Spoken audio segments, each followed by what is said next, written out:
మన చంద్రవారిపాలెం గ్రామంలో తెలుగుదేశం పార్టీ అభ్యర్థిగా అటు జనసేన బీజేపీ మరి ఎన్డీఏ దాని కూటమితో ఈరోజు మన దర్శి నియోజకవర్గం నుంచి పోటీ చేస్తున్నటువంటి డాక్టర్ గట్టిపాటి లక్ష్మి గారికి, అదేవిధంగా మన పార్లమెంట్ సభ్యులు ఒంగోలు పార్లమెంట్ సభ్యులుగా శ్రీనివాస్ రెడ్డి గారిని గెలిపించుకోవాల్సిన బాధ్యత మా అందరిపైన ఉంది. మరి ఈరోజు సందూరిపాలెం అంటేనే అందరూ కలిసికట్టుగా ఉంటారు. అందరూ కూడా తెలుగుదేశం పార్టీ. సరే, ఏదైనా ఈరోజు అందరూ కూడా కలిసినందుకు సందూరిపాలెం గ్రామంలో ఉన్నటువంటి ప్రతి ఒక్కరికి కూడా ప్రత్యేకమైనటువంటి అభినందనలు తెలియజేస్తున్నా. గత 5 సంవత్సరాల నుంచి కూడా ఈ రాష్ట్ర ప్రభుత్వ పరిపాలన మనం చూస్తున్నాం. ఈ రాష్ట్రంలో అరాచకం మరి దౌర్జన్యం వాటి మీద ఈ ప్రభుత్వం ఈ 5 సంవత్సరాలు కూడా పనిచేసింది. మరి చెప్పని చేతగాక మన పైన దాడులు అవన్నీ కూడా జరిగినాయి. ఈరోజు మనం ఒకటి మరి 2014లో చంద్రబాబు గారు ముఖ్యమంత్రిగా ఉన్నప్పుడు కాపు కార్పొరేషన్ మరి ఆ రోజు ఆయన మేనిఫెస్టోలో పెట్టినప్పుడు కాపు కార్పొరేషన్ ఏర్పాటు చేయడం జరిగింది. వాటిలో కాపు కార్పొరేషన్ చాలా మంది కూడా మరి 2 లక్షల వరకు లోన్లు కూడా తీసుకోవడం జరిగింది. అదేవిధంగా విదేశాల్లో మరి చదువుకునేందుకు కూడా మరి కాపు కార్పొరేషన్ నుంచి మరి చాలా మంది విద్యార్థులు మరి ఈ రాష్ట్రం నుంచి పంపించినటువంటి మరి ఘనత ఒక చంద్రబాబు నాయుడు గారికే మరి దక్కుతుంది.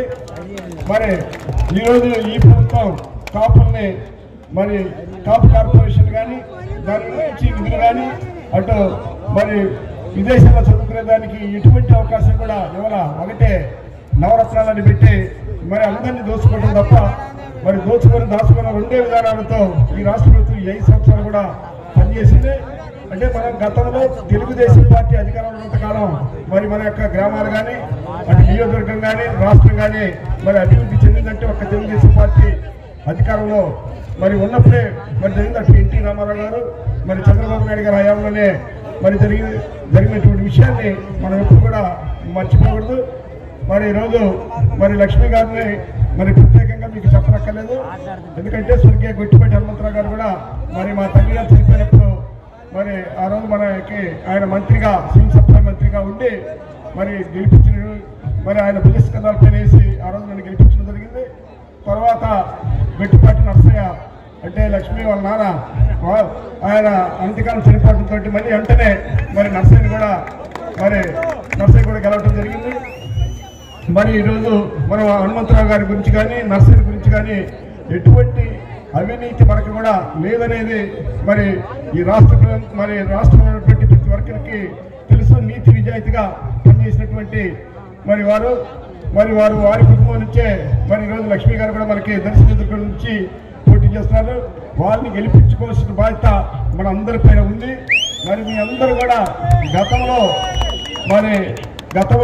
మా నాన్నగారికి కానీ నాకు కానీ ఇంకా నిన్న మున్సిపల్ ఎన్నికల్లో కానీ అందరూ కూడా కలిసికట్టుగా పనిచేశారు, విజయం సాధించి పెట్టారు. అదేవిధంగా ఈరోజు మనం మరి లక్ష్మి గారిని కూడా మనం ఇక్కడి నుంచి దర్శన నియోజకవర్గం నుంచి అత్యధిక మెజారిటీ గెలిపించుకోవాల్సిన బాధ్యత మనందరిపైన ఉంది. అదేవిధంగా పార్లమెంట్ సభ్యుడిగా మరి వారికి కూడా మనం ఈ నియోజకవర్గం నుంచి అత్యధిక మెజారిటీ కూడా సంపాదించాల్సిన బాధ్యత కూడా మన పైన ఉందని గుర్తు చేస్తూ రేపు ఇప్పుడు ఏ విధంగా ఉత్సాహాన్ని చూశారో ఇదే ఉత్సాహాన్ని రేపు వచ్చే నెల 13వ తారీఖు జరిగే ఎన్నికల్లో కూడా ఇదే ఉత్సాహాన్ని చూపించాలని మీ అందరినీ కోరుకుంటూ మరొకసారి మీ అందరూ కూడా మరి సందూరిపాలెంలో అందరూ కలిసి కట్టుగా ఉన్నందుకు మరి మీ అందరికీ కూడా